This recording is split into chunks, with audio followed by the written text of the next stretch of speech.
east side of the school is our Kristen De La Rosa, who has been out there for hours now. And Kristen, we know that you talked with parents earlier today. What have you gathered since we have last spoken with you? Okay, well, we're going to go to Kristen in just a moment. We have the governor right now who is coming to the podium to speak.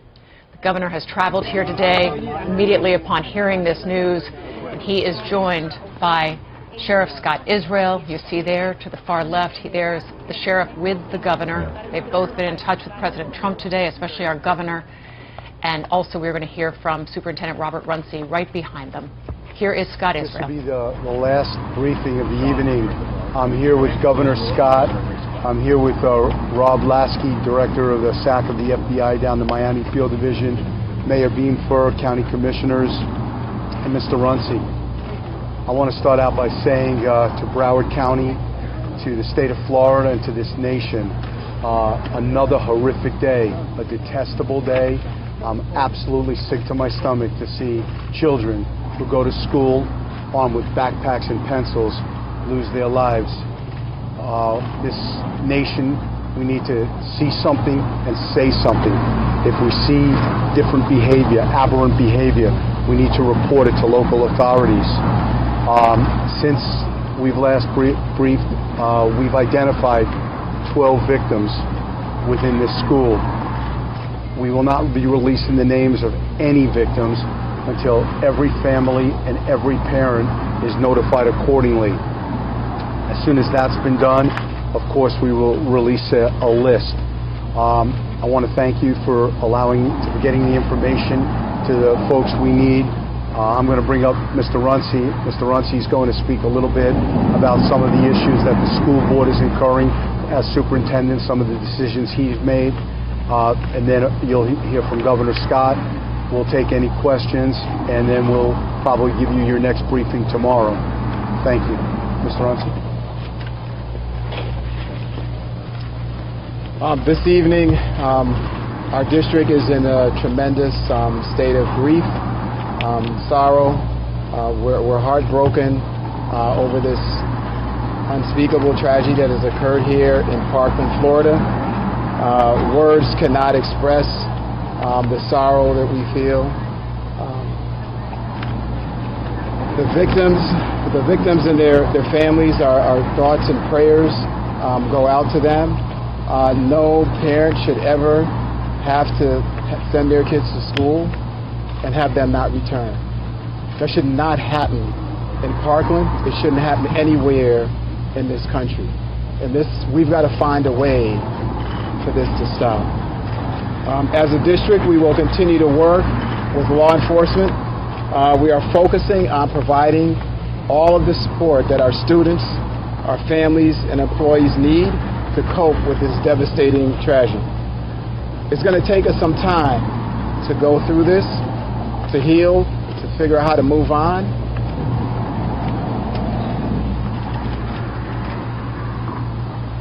Some updates on Marjory Stoneman Douglas.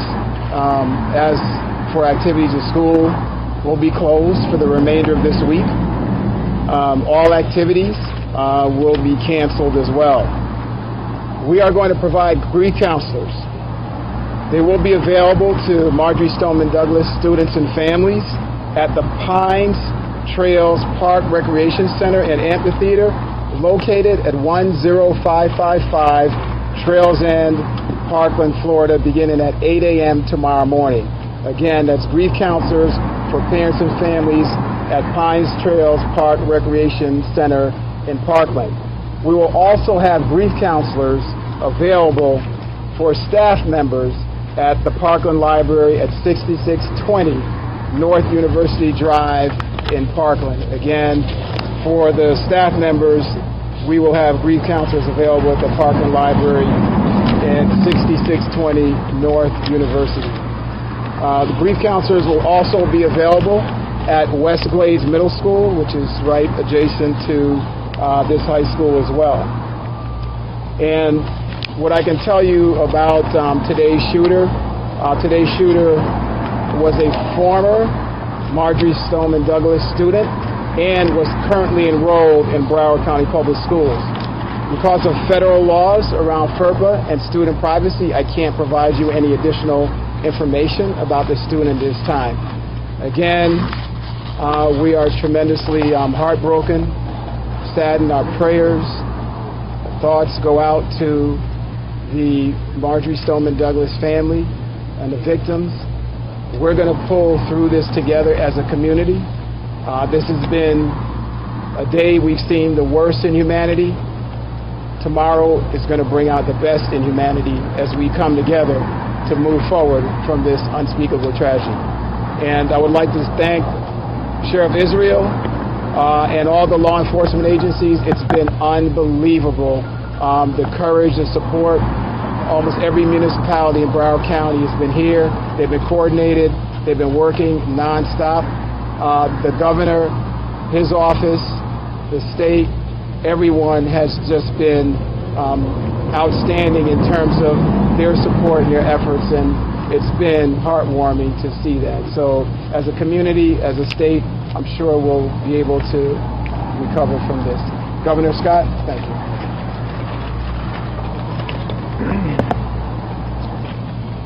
So as soon as you hear something like this is happening, the first thing you start thinking about the families. You know, you think about your own family. As a grandparent and a parent, the first thing you think about is, God, I hope this never happens to my family. Then you think about, you're furious. How could this ever happen in this country? How could this happen in this state? This is a state that is focused on keeping all of our children safe.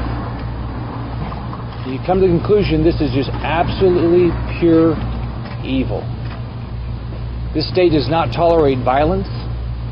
We have law enforcement that will always show up to defend our safety. As soon as this happened, I started having updates from Sheriff Israel. I've talked to President Trump, the Secretary of Homeland Security, Kristen Nielsen, Superintendent Runcie, the Commissioner of Law Enforcement, Florida Department of Law Enforcement, Rick Swearingen. And I know everybody has worked tirelessly to make sure we do everything to keep everybody safe and to have a thorough investigation. My prayers are with everybody impacted. I can't imagine what the families that are sitting there wondering if they've lost a family member. They don't know yet. Those that do know they've lost a family member, I just can't imagine how their lives have been changed. Like all of us, we'll be praying for each of those. Everybody in the hospital, I pray for their full recovery. All the individuals that unfortunately had to go through this experience, I know that there's going to be grief counselors, and I'm sure it's going to be very, very difficult as they think through what happened and replay in their mind what happened. I just can't imagine going through that. After this press conference, I'm going to be going to the hospital to do everything I can with those families. I'm going to continue to let local law enforcement, the school district, everybody involved know whatever state resources are necessary. We will provide whatever resources are needed to do everything we can, either whether it's the investigation or help any family member that's impacted. Again, this is just pure evil. But I will be staying here in Broward County to do everything I can to be helpful.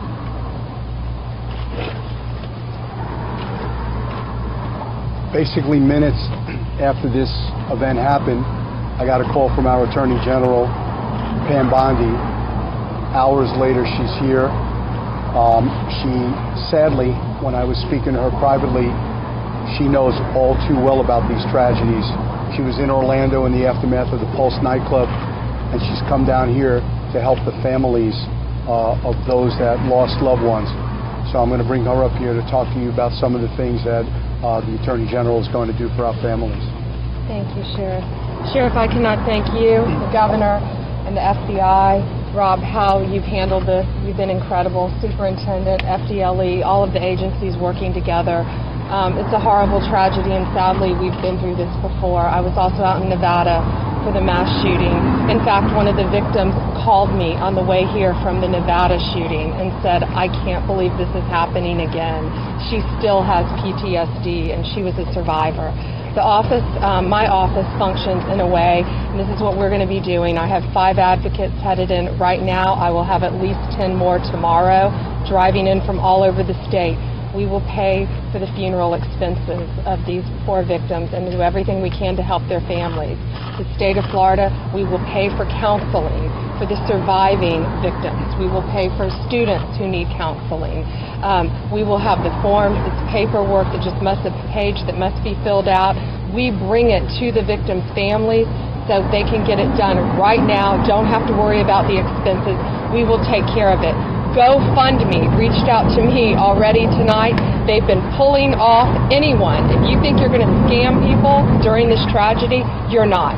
GoFundMe, they're monitoring every site that's popping up, and no money will be dispersed under GoFundMe until they know it's legitimate. So if you are donating to a crowdfunding site, GoFundMe is making sure that those funds will go to true victims and their families. We've also reached out to the funeral homes, the directors in Florida, who have been great partners through Pulse. We will not let funeral homes gouge us.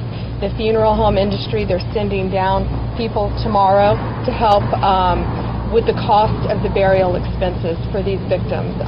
Sadly, we've all become a club that we never wanted to be a part of, partnering with the FBI, and now this is our 3rd time dealing with such a mass tragedy, but we will continue to work together as a team, as a family, and love and take care of all of these victims and their family members. That's why we're all here. Governor, thank you for everything you've done and always do for our state.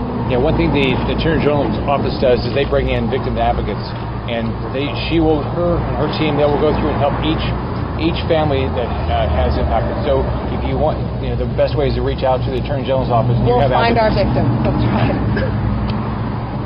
In conclusion, in this beautiful town of Parkland, where I've lived up until a year ago, I've lived here with my family and raised our kids here for 10 years. We lost a football coach from Stoneman High School tonight. My triplets graduated from this very school. We had, I won't be releasing the name, but we had a deputy sheriff whose son was shot tonight, shot in the arm. He's at one of the local area hospitals. I'm being told he's being treated with non-life-threatening injuries, thank God. If you are on a website and you know something, or you've seen something, you see a person with rifles and weaponry, and you see something that's not right, you owe it to your family, you owe it to your community, and you owe it to law enforcement to make this a safer nation by calling up someone tonight. Call up the FBI, call up the Broward Sheriff's Office, call up someone tonight and let them know that you have information or something's not right. You can prevent a major tragedy like this devastation that happened in Parkland tonight. Any questions? Sheriff Phil Keating, Fox News. Can you provide more insight yet on the 17th fatality? Ages, how many were students, how many teachers, whether all of the parents have been in fact notified at this point, if in fact they do have a deceased son or daughter, and also motive? No, I'll repeat what I said earlier. 12 of the victims have been identified. Their parents are in the process of being notified. We're looking to ID.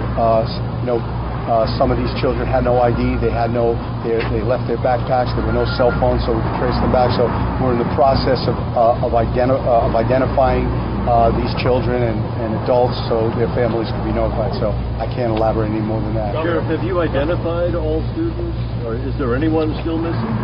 We have only identified 12 of the 17 that have lost their lives. Do you know of anyone missing? Body-wise? Yeah, they're all located, just not identified. Everybody's accounted for, but we're identifying the victims. Because we don't know the names of the victims. The bodies are inside the But you've school, accounted for no? all the students in some way. But the bodies of the 12 are inside the school, Governor Scott, question for you. Today is Parkland, it's Columbine and everything in between. Are we all in society, politicians like you included, complicit when critics say we pay lip service to the great need for mental health care in this country, and when we're a nation of washing guns, when people like you are very pro-gun, don't want to see gun restrictions? When do you take a stand? Are you willing to take one now that it's happened in the backyard of your own state on mental health, Florida ranks poorly, and on gun control? What is your response?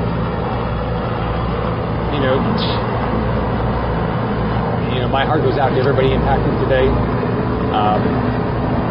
All of us can internalize this if it would happen to their family. You know, all of us want to have everybody live in a safe community, and there's a time to continue to have these conversations about how through law enforcement, how through mental illness funding, that we make sure people are safe, and we'll continue to do that. Governor. Yes. What business does a 19-year-old have? What business does a 19-year-old have in having an AR-15 specifically? Just your thoughts. We're finding all the facts. There's a thorough investigation going on. The Sheriff's Department will release exactly what happened, how the individual got a gun, things like that. We'll learn those things, and then we can make it. We can determine the future. How we continue to make this place safe. What was your conversation with the president? We have armed guards in the schools to prevent this type of tragedy. Do you agree that we should have armed guards in the school system? Yeah, you want to answer it? If a person, I've said this over and over and over again, if a person is predisposed to commit such a horrific event, like go into a school and shoot people, if a person is going to drive a truck into a crowded area, if a person is committed to committing great carnage, there's not anybody or not a lot law enforcement can do about it, or any entity can do about it. The only things we can do are train very hard. We have to train rigorously, and we do. We have to be able to mitigate. We have to be able to respond quickly so we can lessen the loss of lives. Certainly more money should go to mental health. I've said this time and time again. If we tear a knee up, we go to an orthopedic surgeon. If we have mental health issues, we need to be treated. But while people who are the victim of mental health illnesses in this country are being treated, in the opinion of this sheriff, they should not be able to buy, surround themselves, purchase, or carry a handgun. Those two things don't mix. So thank you for coming out here. I think we've answered all the appropriate questions, and tomorrow we'll update you again. And again, the most important thing is we need to pray tonight for these families. We need to pray for the victims. We need to pray for our communities, and we need to report anything we see that is different, that doesn't make sense, that's an aberration, that can help us prevent these mass tragedies. Thank you all. Appreciate it. Thank you. All right, Sean, That is the Sheriff of Broward County, Scott Israel, emphasizing and re-emphasizing and waving there Pam Bondi, the State Attorney General, along with Governor Rick Scott, all attending the news conference tonight, the final briefing of the night, along with Superintendent Robert Runcie. They're all telling us to really be on the lookout for anything online, on social media, as a result of clearly what happened with the gunman. He was online on Instagram, apparently last night before, boasting about doing something terrible with a ski mask on and had a gun pointed in the air. But again, it happened, no one saw it and no one reported it, so they say if you see something, say something. And one thing that the sheriff also mentioned was that the 12 of the 17 victims who have died have been identified, but he's not releasing that information tonight. Yeah. Well, joining us on the phone right now is a young man who is just recovering from the shock tonight. His name is Colton Hobb. He joins us. Colton, we know you're a junior at the school. You're in the ROTC program. You knew this man, Nick Cruz. We are so glad you're okay. I know your mom, and I know she's so relieved, but I haven't gotten to meet you yet. Tell us about what you experienced today at school. Yes, ma'am. How are you guys doing tonight? So it was around 2:19, 2:20. I was coming in from, we were outside doing an actual uniform inspection from ROTC. We do those every Wednesday. And I was coming in and I was going to give my major some paperwork on the cadets that passed their uniform inspection, and I heard the fire alarm go off.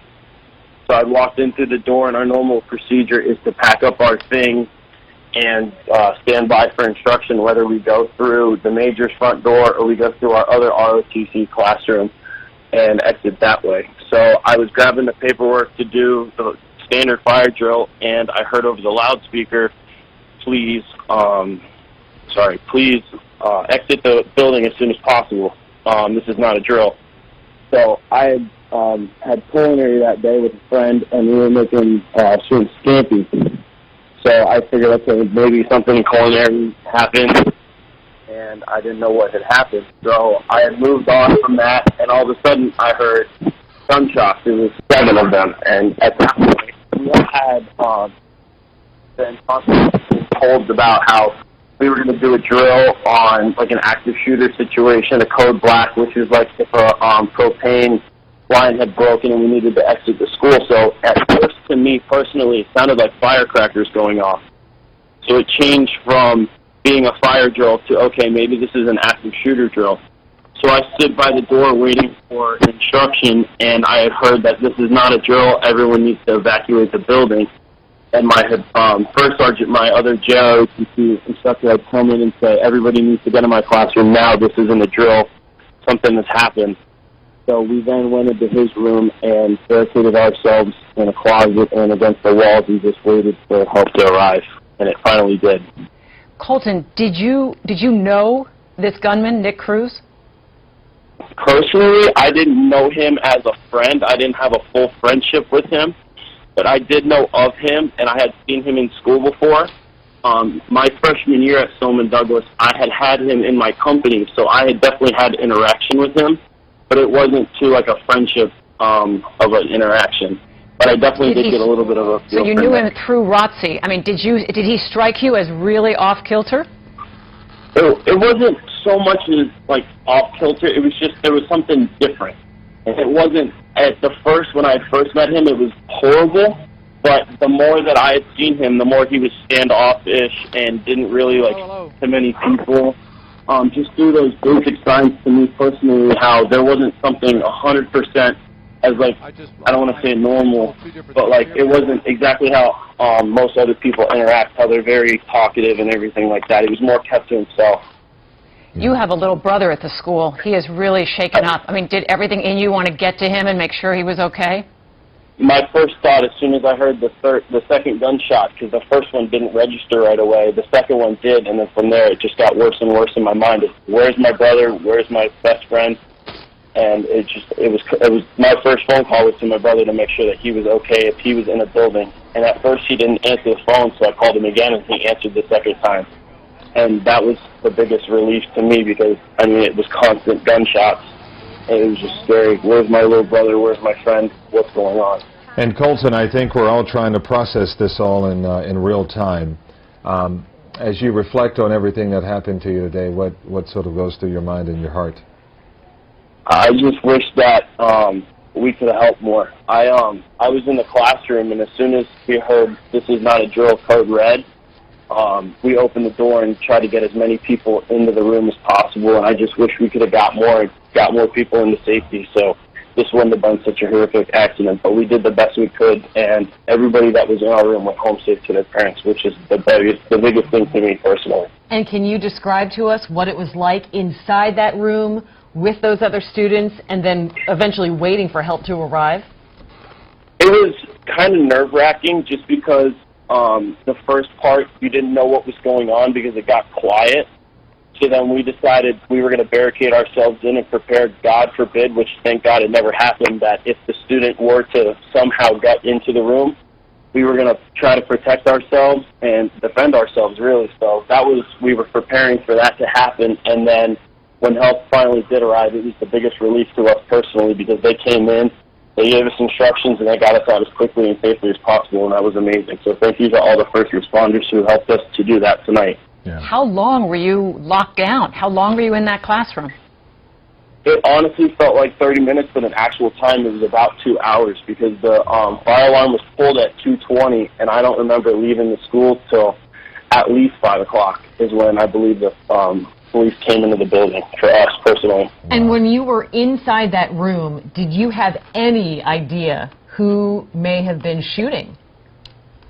At first, I honestly had no clue, but as time had gone on, I was talking to more and more people, and being in the ROTC room, one of the kids pulled up a live stream, and it ended up being Nick, so we started looking through all the years of JROTC in the past to figure out exactly who it was, and once we saw the picture, we knew that it was him. Well, so Colton, you saw it on TV, Colton? Yes, ma'am. We saw it on one of the live streams. One of the students in the room had the live stream on the phone, and it had said, I don't remember, I think it said his name, so we started looking back, and it described his red polo, and that's one of the JROTC uniforms that we wear. And what is going through your mind when you see someone who you knew described as the shooter? It was honestly was a jaw-dropping for me. It kind of like set me back for a minute, just because I had been around him for a full year, and I never exactly knew what he was capable of, but I never thought it was something like this. So to see that happen and actually be there when it happened, it was amazing. It was crazy to me. Colton, if you will, stand by. Are you watching us on television, by the way? Are you able to be near a television? I was, and then I turned it off, but I can turn it right back on. Okay, well, stand by.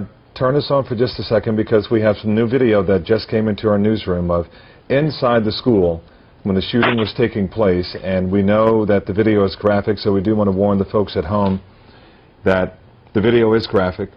We are aware of this, and but this is new video that we're getting in. We just want to give you a sense of what is going on. Certainly, once again, we need to sort of clarify and make it very clear, too, that we get no self-gratification from showing you this video. This is exactly what happened, and when stories develop, we get video, and it happens in real time. So we want to show you what just came into our newsroom as we try to process this, and then we'll once again reconnect with Colton.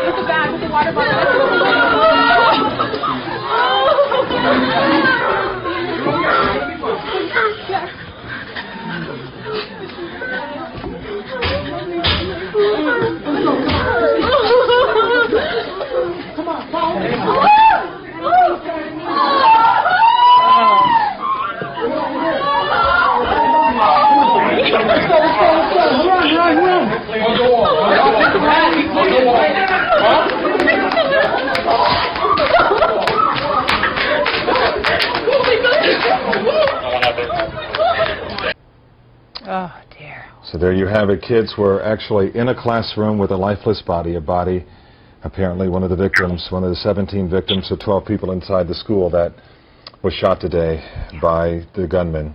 And then you see two more bodies out in the hall, down on the ground. You see a young student grabbing his arm. He was obviously shot. Another female student being carried out by officers. And Colton, did you actually see, we hear that there are 12 people who died in the building. I mean, in the school. Did you see any of those bodies on the ground, on the floor? When we had finally come out of the classroom, it's just so hard to see the video because I wasn't exactly there, but I was nearby. Just to see when I came out and to be relieved by all the officers, and if I looked behind them and I saw one of the bodies, it was the scariest thing to realize what had actually happened when it was finally over and I was evacuated. It's so hard to see some of my fellow students to actually what they went through and what had happened. It's horrifying. And Colton, I know in these moments of chaos, you see heroes. Did you see any today? Colton, are you there? Yes, sir. Oh, I said, in these moments of chaos and in these moments of tragedy, we know about heroes. We know about people who come along and don't always get the credit, but not that we're looking to try to, recognize people for that tonight. But did you see any heroes today who just sort of stepped in and just did what they were supposed to do?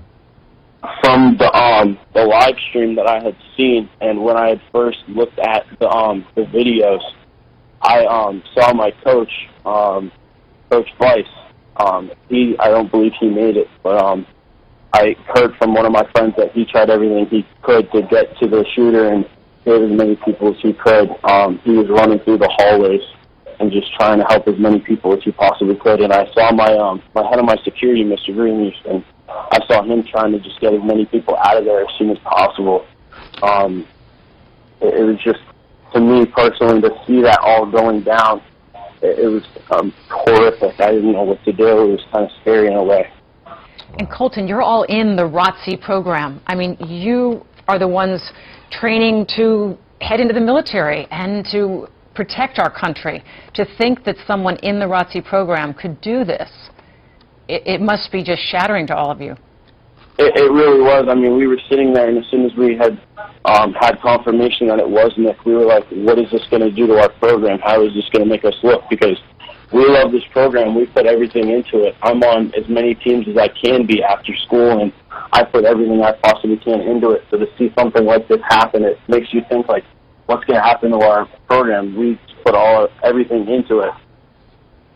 This could be our future in a way. It helps us become better citizens and leaders, and just to see it just be torn apart like that in a matter of hours, crazy. Well, and to be clear, Nicholas Cruz is no longer a part of that program. He was no longer a student. Something happened to him when he then came back today. So you and your program and everything that you do for the school, especially after hearing you say that you wanted to try to grab as many people as possible and take them into that classroom, I think, Colton, that says a lot about you and a lot of the students at Douglas High School today. Yes, ma'am. We try to make it as much of a family as possible and just make sure everybody's happy and healthy, and we want to be there for each other, just so you always want somebody there for you, so you always be there for someone else. So if you can do anything to do that, that's a huge thing for us, is to be able to help somebody. And that's what it's all especially about. in a time of need like this. Yeah, Were you able to text your family immediately once you found your brother? I was. As soon as I got the good news that my brother was safe, I immediately texted my mom and dad and made sure that they knew what was going on and that we were both okay. And then later throughout the day, did you end up sharing your phone with others? Were there some kids who didn't have their phone anymore, or who had dumped backpacks and didn't have any way to communicate? Yeah, I gave it to one of my friends that phone had died, and he was in the middle of talking to his father, and I gave it to him so he could confirm that he was okay and just finish the conversation with him. So, are you hearing of any friends, close friends, Colton, who you've lost? I have a friend of mine. He's also in the JROTC program. His name's Patrick Petty. At the moment, his sister's missing, but he's in all of our prayers that we find his sister home safe with his family. Do you think, and this is something that I'm sure a lot of kids are probably mulling over in their minds tonight, do you think you can once again go back to school once the doors open?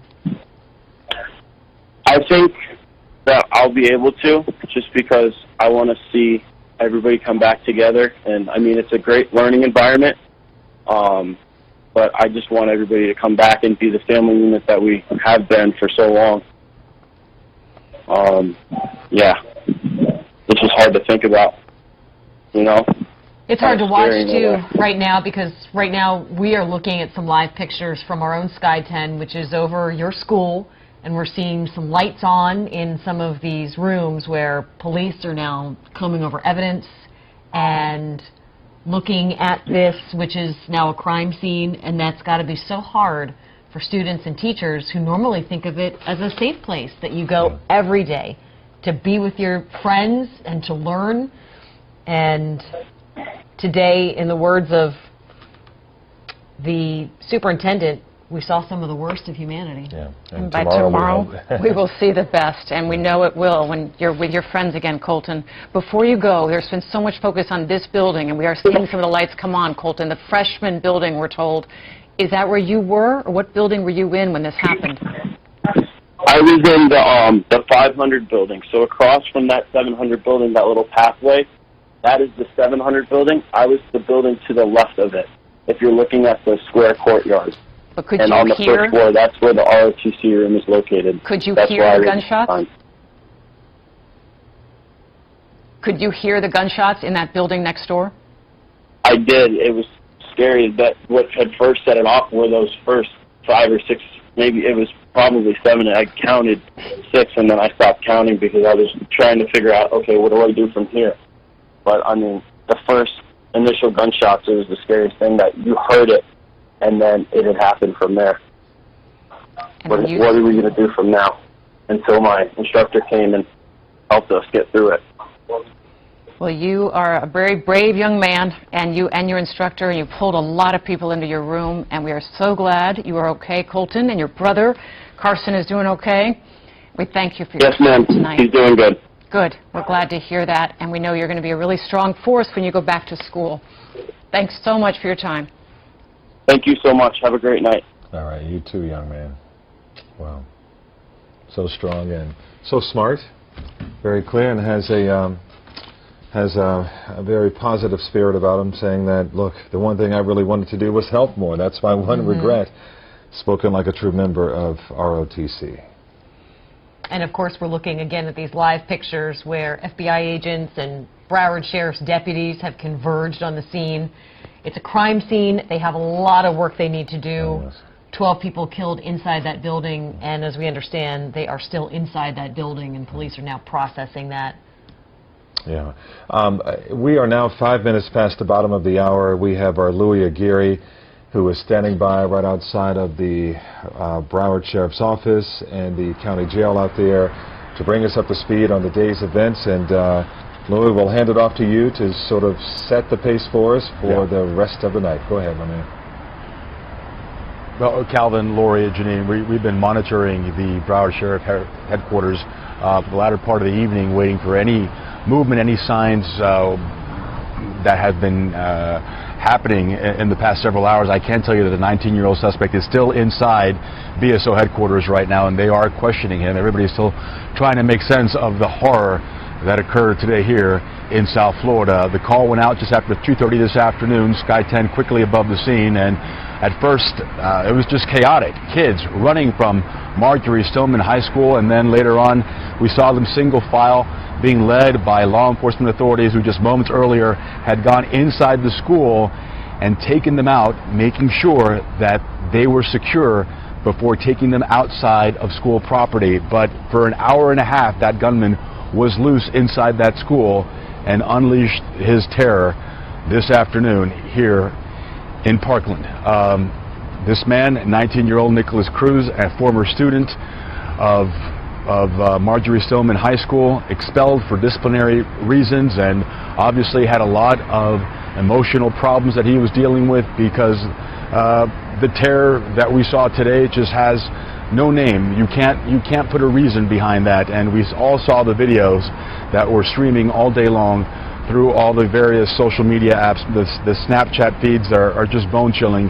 You're seeing students on the ground huddling, crying as the gunshots ring out in the background. You just showed video on air moments ago, students being rescued by law enforcement authorities and having to walk by bodies on their way out. No child should have to experience this. They went to school today not knowing what kind of a day they were going to have, and we're still trying to make sense of how this happened. But at 2:30 this afternoon, the gunman walked inside the school armed with an AR-15 semi-automatic rifle and opened fire on that school. Authorities were able to detain him an hour and a half later, blocks away from the school. They arrested him. We were above the scene as that happened. That takedown happened without incident. We do have Instagram video also on the ground of a witness who saw authorities arrest him.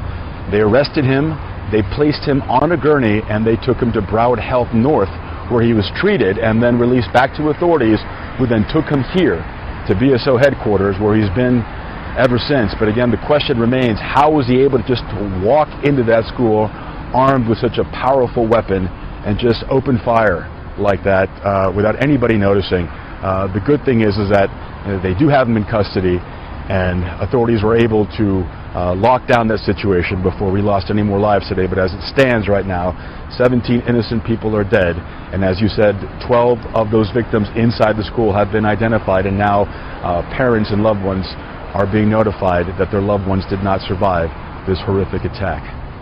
Lori, Calvin, Janine.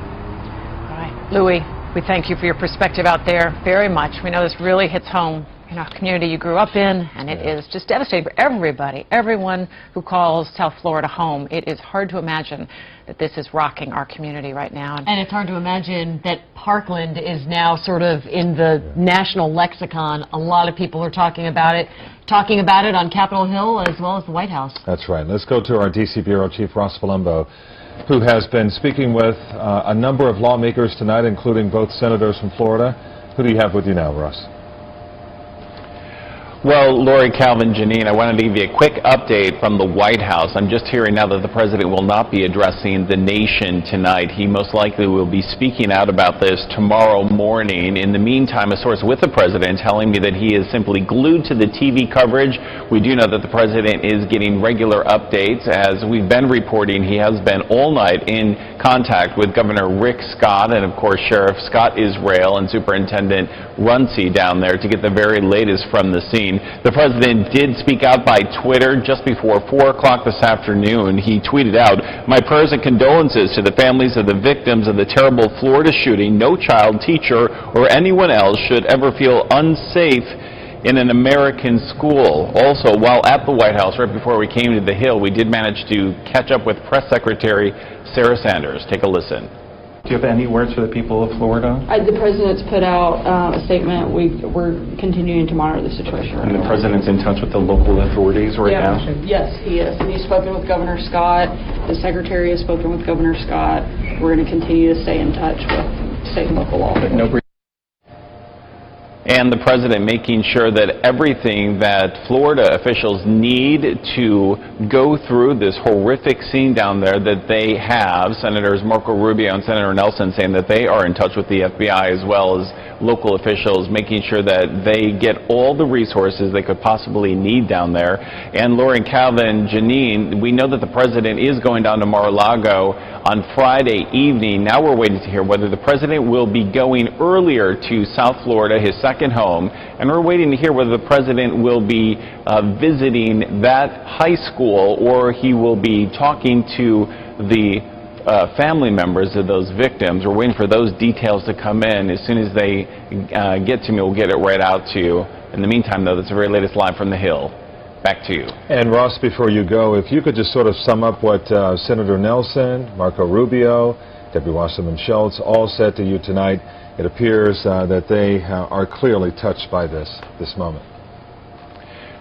Well, that's right, Calvin, especially Congresswoman Debbie Wasserman Schultz. Remember, she is the only person in Congress from Broward County. She still, of course, lives there. She has a 14-year-old daughter that goes to school there, that their teams compete with that high school. She knows people at that high school. It's just it's such a horrible situation, and if you remember from that interview, the look on Debbie Wasserman Schultz's face as she relayed what she's been hearing from family members down there with tears in her eyes. For Senator Nelson and Senator Rubio reacting the same way, it's really hard when this hits anywhere in the country, but especially when it hits close to home for us in Florida after being through so much. Pulse in 2016, Fort Lauderdale Hollywood International Airport in 2017, and now hear this in 2018. We've just been through so much. Senator Marco Rubio basically saying, what can we do, when asked about what Congress is doing, and the fact that they really have not passed any new gun control legislation for years and years.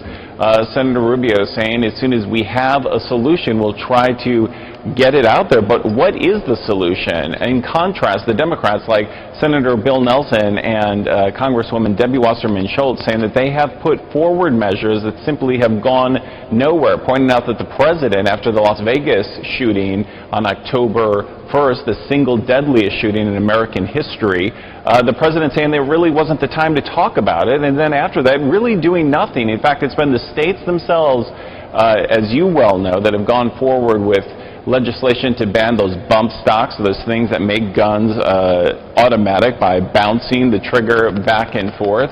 What has the president done? What has Congress done?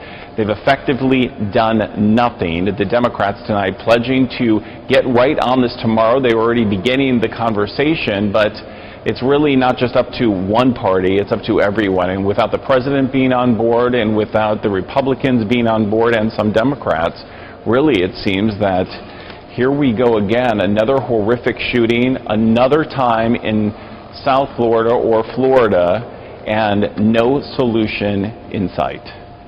Here we go again. We've heard it before. The debate will continue.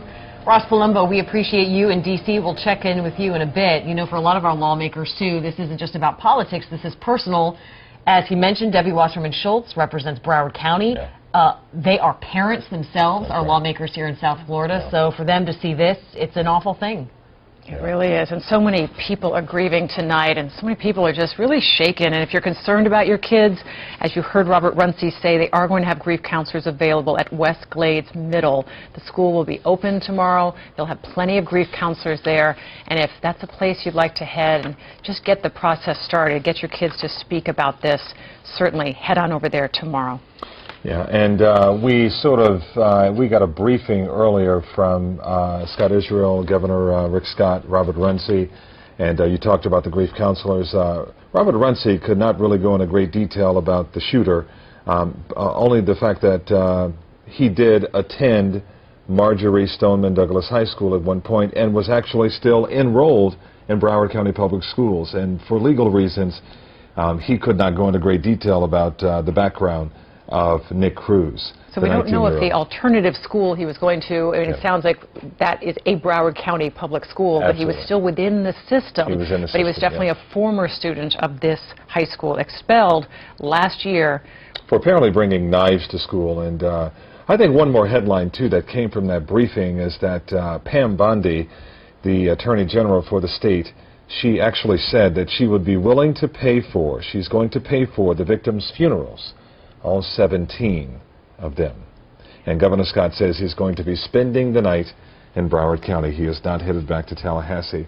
And that was the last briefing we got from them tonight. The work continues tonight, though. Law enforcement are trying to reunite families with their kids, and they're also trying to speak to some of these children who may have witnessed something. All of this is happening at that Marriott in Heron Bay, and that's where our Terrell Fournay is. He has been speaking with family members.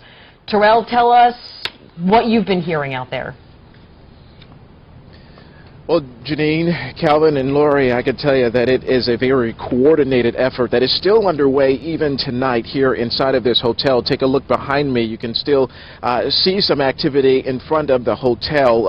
A lot of the families, they have been reunited, with their students, but some kids still remain inside of here. Obviously, in a situation like this, you have some kids who saw more than others, and those are the people that detectives are spending a lot of time with tonight. But let's show you this video because there have been a lot of hugs and there have been a lot of tears as well. Everyone that we have been seeing walking out of this building has had some sort of emotional expression on their face. A lot of people have just been relieved that they've been finally reunited with their loved one.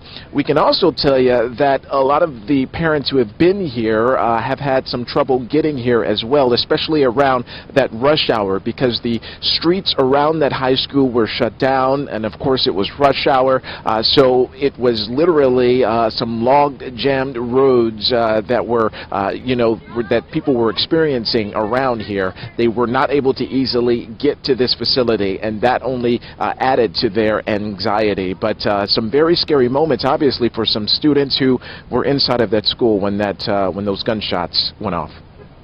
When the SWAT team came in and they were telling us to put our hands above our heads, it was just really scary. I'm thinking about homeschooling. I'm thinking about becoming religious. I'm thinking about just not letting her leave my side and how much I love her. And I'm going to take her home and hold her and love her. So relief for that family, but practically everyone that we've spoken with outside of this Marriott Hotel tonight has expressed some sort of support for the families who are not as fortunate. Obviously, we are dealing with 17 families who will not be able to, have their loved one at home tonight. So a lot of the emotional toll as well for those kids who were inside of that facility, and some of them we have talked with, they don't even know if some of their friends survived. So they're still dealing with that tonight. Lori, Calvin, Janine. And Terrell, you obviously are talking about the reunification the part of this process, but what about the witnesses who may be showing up? How close are you able to get to the building? Are you able to get inside? What are you able to see them once you get inside, if you are? we, as the media, are not being allowed inside. That effort is being handled right inside of the doors of the Marriott Hotel, but we are able to get pretty close. So we are able to speak with those parents who are parking and then walking into the building. Everyone who basically comes here, we notice them in a hurried pace. We notice them walking real fast. We know that they just want to get to their loved one, and once they come out, that's when they are willing to really speak with us. But you know, people are very appreciative of the efforts of the law enforcement officers who are here, and also the Red Cross. We are told that their mission is to provide comfort and support for the people affected by this huge tragedy. So all of that is underway here at this facility, and it appears to be going off without a hitch. Yes. All right. Terrell Fournet, thank you so much. And certainly with only one of the 17 victims identified publicly, Jamie Gutenberg, we are going to stay on the air with you throughout the night and bring you every development as it happens. Let's go to our Michael Seiden, who is apparently with the students, or some students he spoke with tonight, who actually made it out safely. And Michael, we're going to bring you into this conversation if you can, and just tell us what you have. Yeah, Calvin, you know, what an emotional day it's been out here. I mean, at this hour, you can see as this investigation continues, we have seen local, state, federal authorities continuing to go through this massive crime scene. But as you mentioned, we were here as we saw some of those emotional reunions, parents who were panicked. They heard the reports of shots fired. They rushed out here hoping to be reunited with their kids. In fact, I actually met a freshman, a 15-year-old. He was still very shaken when I talked to him, but he tells me it was about the end of the day. He was getting ready to basically go home. It had been just another day at school. He says that's when he heard the fire alarm. So he and a couple of his classmates, they rushed out. They were on the 3rd floor, and he says he looked downstairs and he saw that gunman reloading his gun, is what he told me. He said he thought for a second maybe it was a drill, and then he panicked. He said he rushed right back into the classroom, telling his classmates to get down and shelter in place. And again, minutes ago, I spoke with him, and take a listen to our conversation. I was like in the building right in front of the shooter, like right where he pulled up fire alarm, and me and my friends were going downstairs because we thought it was a fire alarm, and he was loading up the gun, and we all go upstairs to the 3rd floor.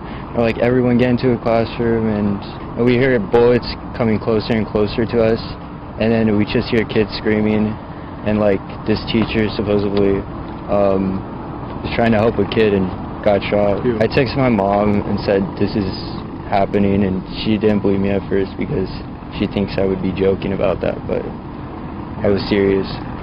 I'm just in shock that this happened. Have you been able to get a hold of all your friends and stuff? Or? Yeah, one of my good friends got shot. How's he doing? He's in the hospital right now. I don't know. I haven't had contact with him. I love all my classmates.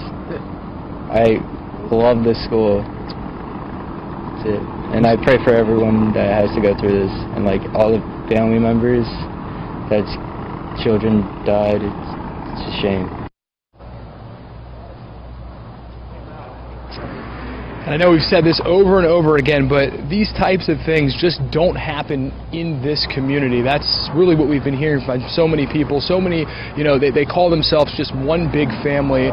Obviously just rocked tonight by this horrific tragedy. And one more quick note, I know Calvin and Lori, you guys were in Orlando with me covering Pulse, and right after the shooting, you know, you deal with all the grief and the families coming together, but then you talk about the investigation, and so many people want to know, were there signs?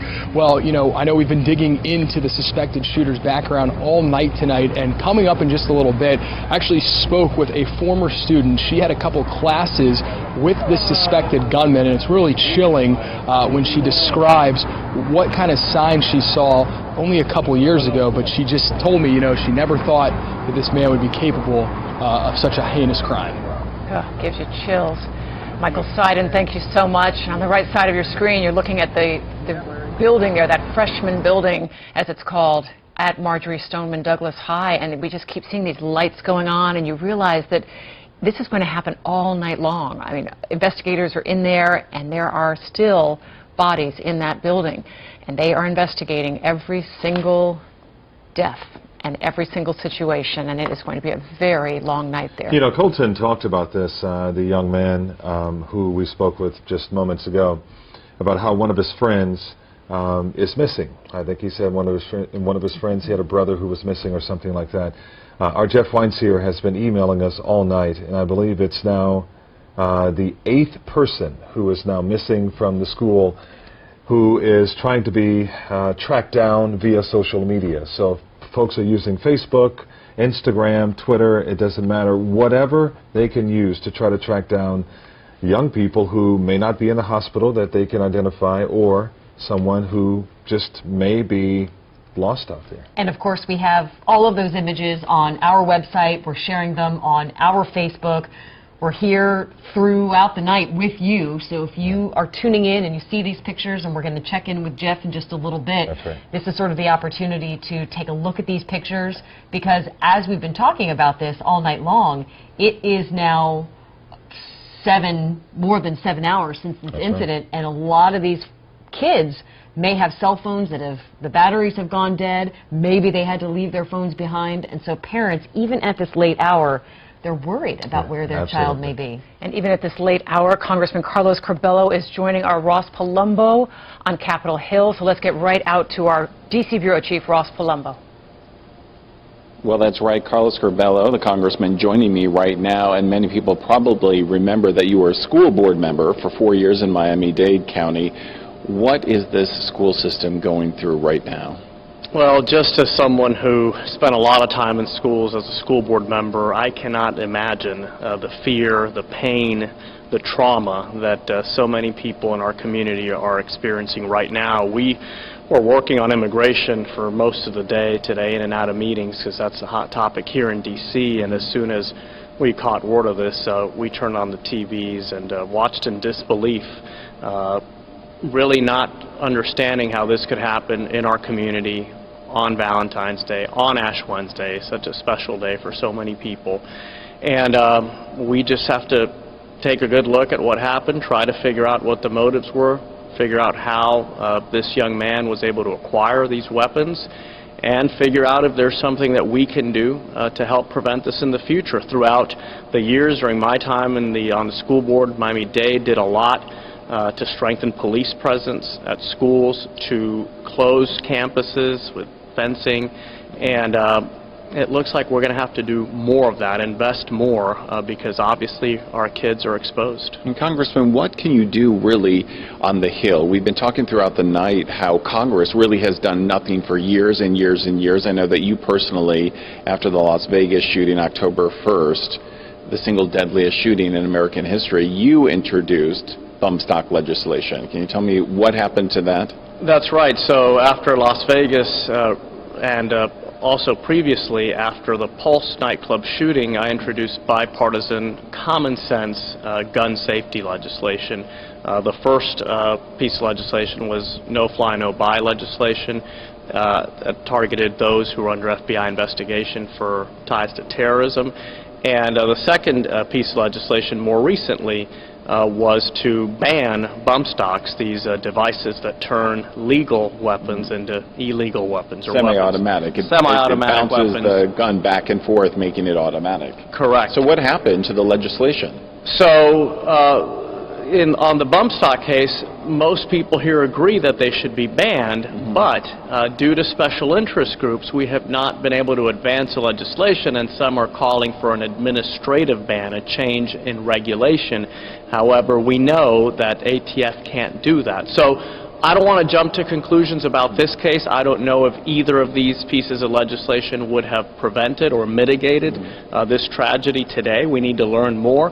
But certainly, I think that we can find ways to work together to make sure, yes, that we protect Americans' Second Amendment rights for those who are law-abiding citizens, and that we keep weapons out of the hands of dangerous individuals, either because they have mental illness or because they have criminal history and should not have their hands on these dangerous weapons. But really, regardless of whether that piece of legislation would have held, isn't this really simply a political problem? Several states have managed to solve the bump stock problem, but here we've had this problem in Congress of never being able to get through any gun control legislation. Is it your party? Is it Republicans? Well, it depends on the issue, but yes, a lot of Republicans influenced by outside groups have refused to have a serious, genuine conversation about gun safety, and there's a lot more we can do, and there's a healthy balance. We can protect Second Amendment rights, and we can also make people safer. Okay, we're going to get right on that. Congressman Carlos Curbelo, thank you so much for joining us, and we'll keep you updated on his efforts. For now, though, let's relay this live from the Hill. Send it back to you guys. All right, we'll be checking back. Ross, thank you.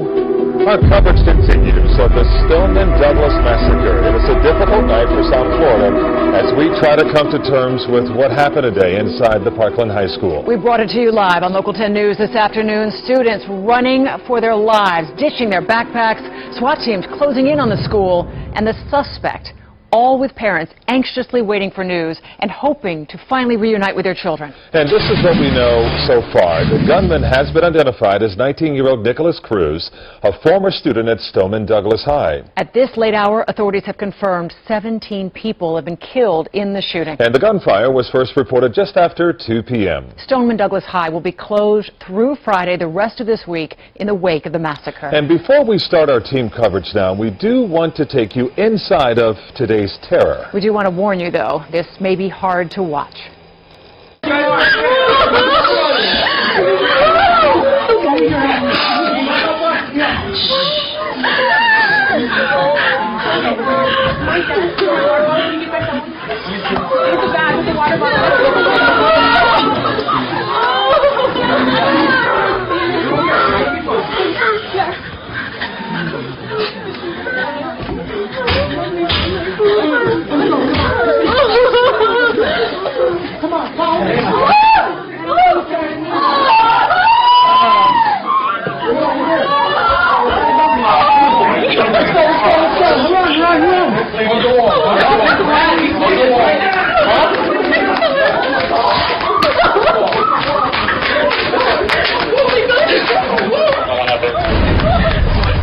Sheer terror and pure evil. We have crews spread out across South Florida tonight to cover every angle of the massacre. Local 10 News reporters Nikki Mohan, Christian De La Rosa, Amy Vitteri, and so many more have been covering this tragedy since it happened. And we begin our team coverage now with Louis Aguirre, live now from BSO headquarters.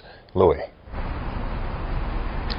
Calvin, Lori, we've been here for the past 5 hours as the suspect, 19-year-old Nicholas Cruz, is inside, detained by authorities, being questioned. We have agents from BSO and the FBI working this, trying to find out how this happened, how it was that a gunman was just able to walk into Marjory Stoneman High School today, armed with a semi-automatic rifle, and just open fire, killing students, killing teachers, killing administrators. And as you said, the video we're about to show you is very hard to watch, but we feel it's important to share this with you so that you understand the horror that these people experience today.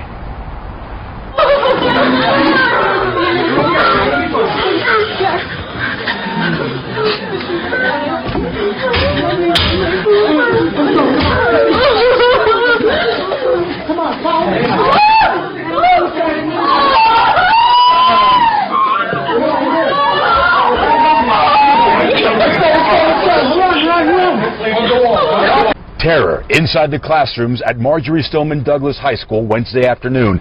This Snapchat video captures the loud booms of gunshots echoing in the background as frightened students lay on the ground waiting to be rescued.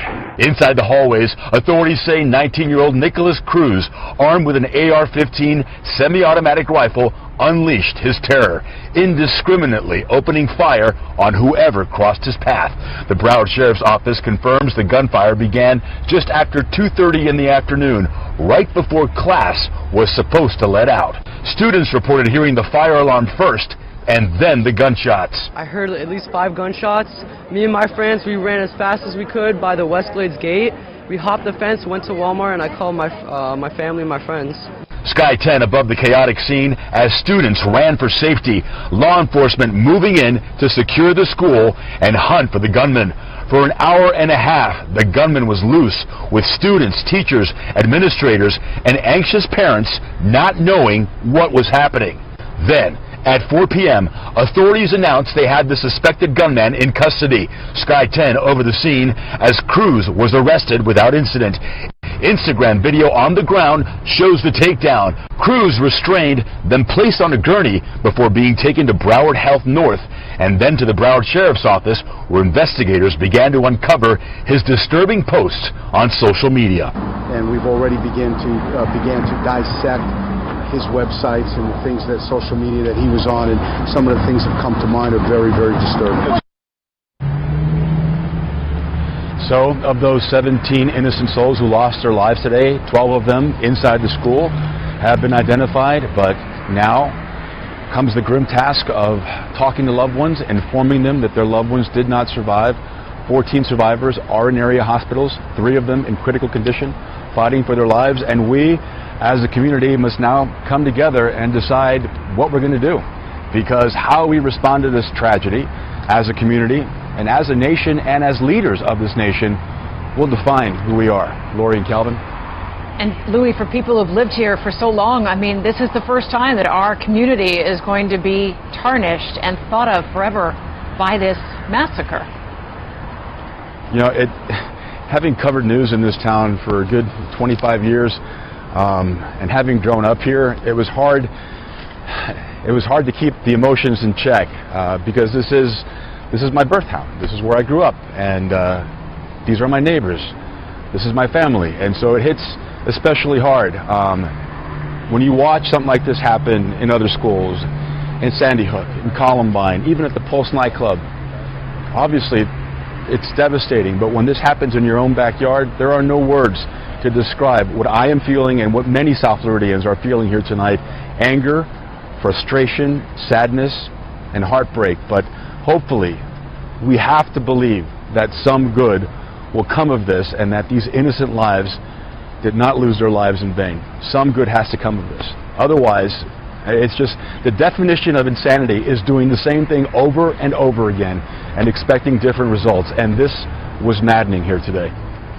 Our community is all going to go through a long grieving process, no doubt. Louis, thank you. We'll be checking back. Well, many of the victims were taken to Broward Health North. And that is where Local 10 News reporter Leanne Morejon has been all day now, all since the afternoon. And Leanne, that's also where the suspect was taken.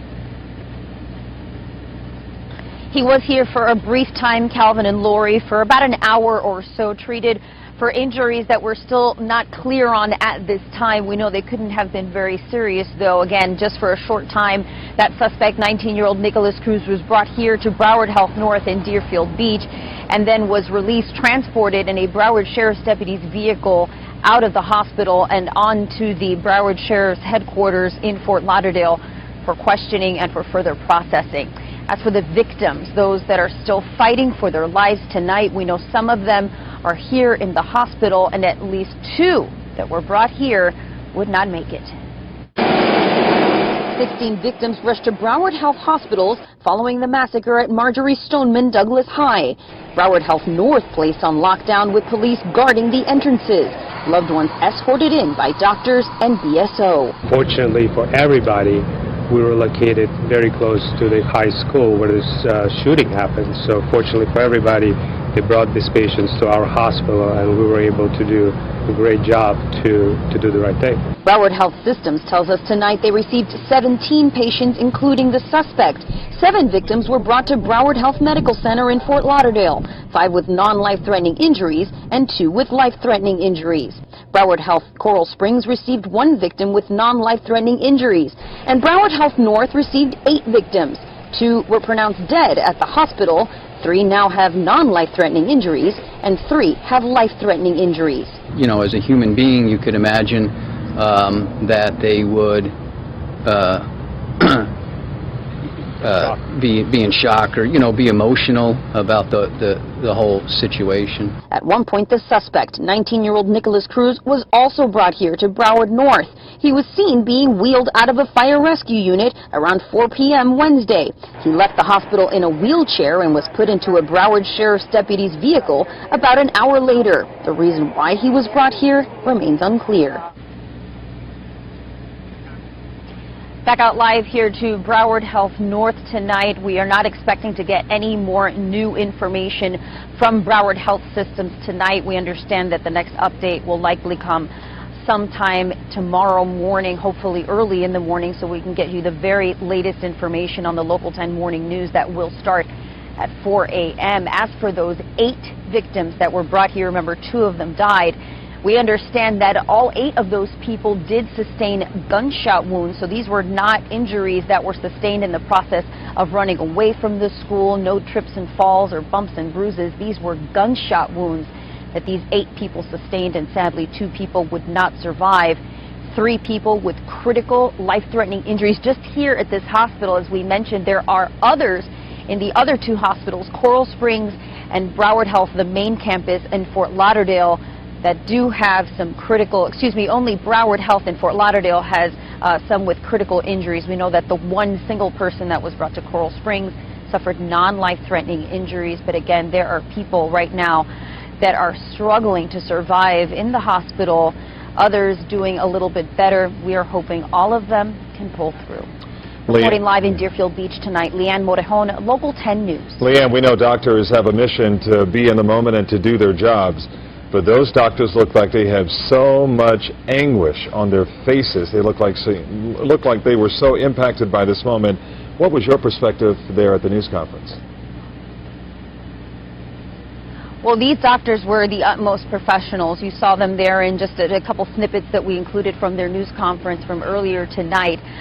They were stoic, but when we did press them a little bit about their feelings as human beings and what they observed, you can tell that this was something that they don't see every day. Of course, they work on saving lives every day, but to get the amount of patients that they did in victims of such a circumstance, gunshot wounds, victims of a mass shooting, of course, we know that these are instances that they prepare for, just like our first responders, our firefighters and paramedics, and our police officers who train for mass casualty incidents. So too do our medical professionals, the doctors and nurses at our large hospitals here in South Florida, these trauma centers and emergency room personnel. They are trained to take in large amounts of patients that are suffering from severe wounds. So no doubt that training really went into effect today. We know that they did describe some of the people who arrived here. Some of the victims were just in shock after going through all of this. Of course, I'm sure some of them, not even the pain of everything set in right away. I'm sure that all of that is settling in now, that we are hours removed from this shooting. We also know that the doctor said that, they also had to treat the suspect for whatever ailments, whatever he was suffering from, that he was transported here for a short time. And they say that they have to do what they have to do no matter who the person is. So those victims of this shooter, as well as the shooter himself, received the best of care here at the hospital. And so these are folks whose skills were put to the test today. Absolutely. And one of the doctors, I should say, one of the emergency room doctors did say that there were 3 people that underwent emergency surgery tonight. And we said, somebody asked, what's next for them? And he said, well, they're going to go through surgery, and they're going to recover, and they're going to get to go home. So obviously he's very optimistic, and hopefully his optimism proves to be true. We hope so, too. Our Leanne Morejon, live for us in Deerfield Beach. Leanne, thanks a lot. Let's take our team coverage back to Parkland now and onto the campus of Stoneman Douglas High. Local 10 News reporter Kristen De La Rosa is live there tonight to show us more of the sheer panic students endured today. And Christian, we saw students just running for their lives. Students running for their lives. Meanwhile, you had hundreds of parents on intersections like this one on Coral Ridge Road that were just in panic and in pain. And it was palpable, them not knowing where their kids were or if their kids would come back home. You would see them walking back and forth, pacing on their phones, not being able to get through tonight. They're all home trying to make sense of all of this. and holding their kids a little bit tighter, a little bit closer. A mother and daughter reunited after the scariest day of their lives. For hours, parents waiting in panic, not knowing where their kids were. Some angry. I just don't know how many times does this have to happen before we have a conversation about the underlying causes of why kids feel, or anyone feels the need to do this, or why they have such easy access to weapons. If you look at statistics, this doesn't happen very often, but here it is, right in my backyard. 14-year-old high school sophomore Nicholas Martin still visibly shocked. He says he texted his mom updates from inside a closet until his phone died. He hid there for 3 hours. I hid in the closet. You hid in a closet with other kids? Yeah, 9. What was that like? It was scary. How long were you in that closet? 3 hours. You never think it's going to happen to your child. Panic. Just please let my child be okay. That's all I can say. Just please let my child be alive. 17-year-old high school junior Daniel Rodriguez says he heard the shots, then went into rescue mode to help friends who were hurt. 2 of my friends, they're like hurt right now. They're in the hospital. He says he knows a shooter, and like so many others, he also knew he was troubled. His personality was like very different. Tonight, so many parents coming to grips with what happened. Parents like Beth Martin realizing just how lucky she is. I'm going to sit down and hug my kids tonight, and I encourage everybody to do the same. And that's pretty much the sentiment among everyone out here. This intersection, Coral Ridge Drive and Holmberg Road, just west of the school, has now been cleared and is now reopened. I can tell you already we are getting messages from churches in the area and people who are planning vigils for tomorrow to just help the community come together and grieve together. Back to you. Yes, and Christian, one of those services we are learning will be at the Park Ridge Church in Coral Springs, and that is right there on Coral Ridge Drive, but that is just one. Are you already hearing of others? Yeah, we know that several churches in the area are planning at least one vigil we've heard right outside of the school. And I'm sure that's going to be the story all day tomorrow and over the next days to come. There are a lot of people that are going to be in need of a lot of love and support, a lot of hugs. No doubt. And that other vigil will be at 12 noon at Park Ridge Church in Coral Springs. Christian, and we know we'll be at all of those tomorrow. Thanks so much. Let's continue our team coverage now on what we know about the suspect, 19-year-old Nicholas Cruz. Local 10 News reporter Nikki Mohan is live in Coral Springs now with what we're learning about this gunman. And Nikki, Sky 10 captured the moment authorities found the gunman's weapon. They were closely examining it tonight, as we're looking at now. Yeah, Calvin, and I'm sure a lot of people are going to want to know where did he get that weapon. They also want to know why he ran to this neighborhood about a mile east of his school. It's an area called Pelican Point within the Wyndham Lakes community. Neighbors came home. They couldn't get in their community because that suspect was surrounded. They were surprised by the scene, but other students at the school say they had lived in fear of him for over a year. I had him in my math class last year, and he had like a lot of, I had a lot of suspicions about him. I didn't want to be mean or anything because I just knew, me and my friend, we always said, something might happen, and we don't want to be, one of his targets, because he said that he wanted to go to the military to shoot people. I remember that so clearly. I've lived in this neighborhood for, 15 years, and I've never seen him in my neighborhood before. And you would have noticed him? Yeah, I would have noticed him. I don't even know how he got here so quickly from Stoneman, Douglas. So I was shocked that he was here, and I was scared because I walked out of my house to go to my friend's house that lives in this neighborhood, and I didn't know what could happen. I was across the campus, here was the shooting, and I was over here, let's say. After that, I heard people say that there were shots fired, and I didn't believe them because it's a big school, things change from person to person.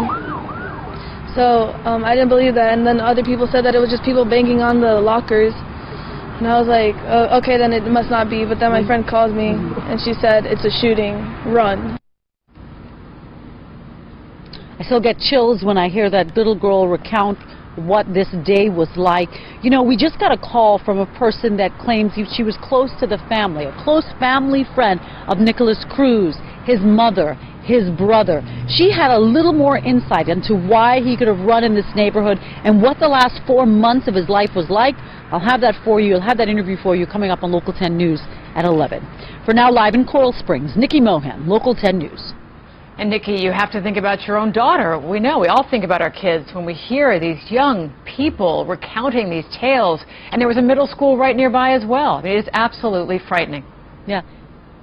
They were all put on lockdown. I saw so many parents here. Of course, as a parent, you definitely think, you know, what those moments must have been like for those parents. But Lori, I'm also a mentor in Broward County schools, and I have been to Marjory, Stoneman, Douglas to talk to people there. So right now, like everyone else in the community, you're trying to think of, wow, who's on this list tomorrow, and who have we lost? Lori, Calvin? It is going to be so sad as these names come in. Nikki, thank you so much. And we're now hearing some of the first dispatch calls from the Stoneman Douglas massacre. Authorities were alerted. It was right around 2:30 p.m., just before dismissal at school. You will hear their frantic search for the shooter as they tend to victims along the way. I have the gunshot victim. I have the gunshot victim. He's by the entrance to Westglades on the west side of the school. Does he know where the shooter is? We don't know, but we're entering the building. Does anybody have bolt cutters? I can get this kid out of the fence. He's stuck in the fence. I need bolt cutters. Do they have a suspect in custody? Not yet. 54. One injured person. He's shot. Has access to the camera systems in the school. Where is the principal? Who's with the principal?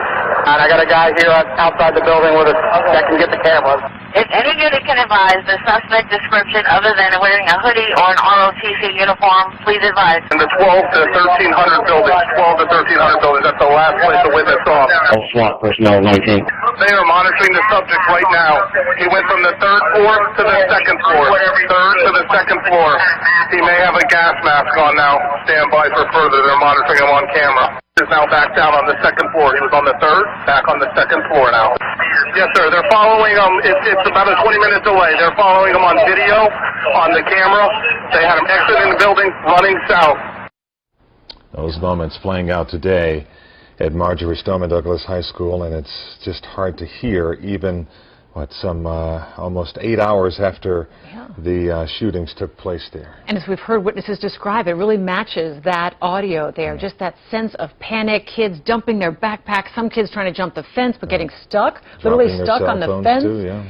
And then we see in the 2 videos from Snapchat where kids were just literally had to see bodies on the floor in their school, let alone in their classroom, and they were running out to safety. And then these officers all trying to get in there as we watched at least 2 armored vehicles full of SWAT team members heading toward every inch of this school. Yeah, that's just a very tough scene. And these are scenes that we have watched in other communities but never thought that it would happen here. Certainly we've had our share of tragedy here. Certainly as of last year we had the shooting at the airport in Fort Lauderdale Hollywood International Airport. Several people killed there, but we never thought that this would play out, a tragedy like this, a massacre like this at a local high school, and of all places, Parkland.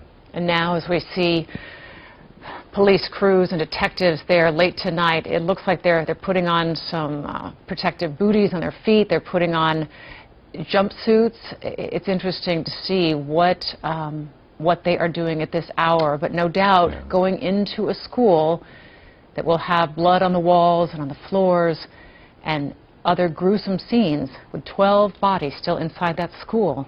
These officers have to be very careful and very delicate, and it is just a grim, grim task. And sadly, the memories that are going to be left from this, just scarred memories of a moment that many people never thought would happen, and certainly what many people will never forget. February 14th, 2018.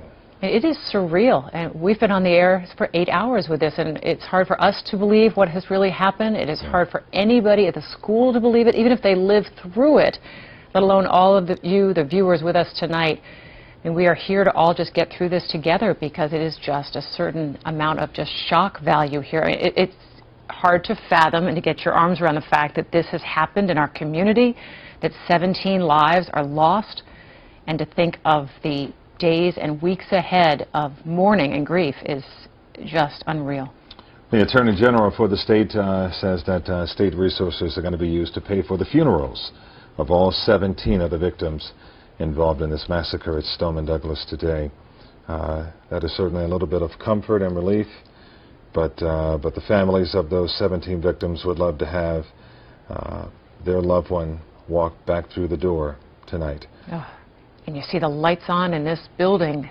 Investigators are going to be in there until the wee hours of the morning, if they ever leave. This is an FBI staged site now and a crime scene, and investigators will be there. As you see through the windows, they are working several different rooms because it sounds like this gunman covered a lot of territory inside this building and then later outside the building as well. Well, we know that Governor Rick Scott is now in Broward County visiting with victims at the hospital and families affected by this horrific act today. He has been meeting with law enforcement, he's been briefing the president, and he is vowing to provide whatever state resources are necessary during the course of this whole investigation. As soon as you hear something like this is happening, the first thing you start thinking about the families. You know, you think about your own family. As a grandparent and a parent, the first thing you think about is, God, I hope this never happens to my family. Then you think about, you're furious. How could this ever happen in this country? How could this happen in this state? This is a state that is focused on keeping all of our children safe. You come to the conclusion this is just absolutely pure evil. This state does not tolerate violence.